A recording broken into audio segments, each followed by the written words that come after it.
si jednoznačne viac energia ako hmota.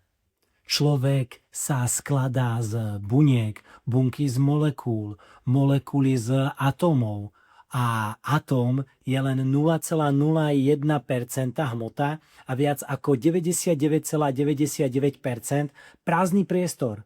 Tento priestor je vyplnený elektromagnetickým polom, čo je veľmi aktívny, dynamický priestor, plný energie a interakcií, cez ktoré sa prenáša energia a informácie medzi časticami.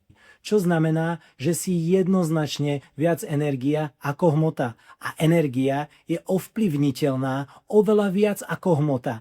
Každý atóm v tvojom tele neustále reaguje na to, čo je okolo teba a zároveň ty vieš ovplyvniť celý proces v sebe a aj prostredie okolo seba. Tvoja energia reaguje na všetko, čo cítiš, čomu veríš, na stav, v ktorom si. Takže otázka nie je, či je zmena možná.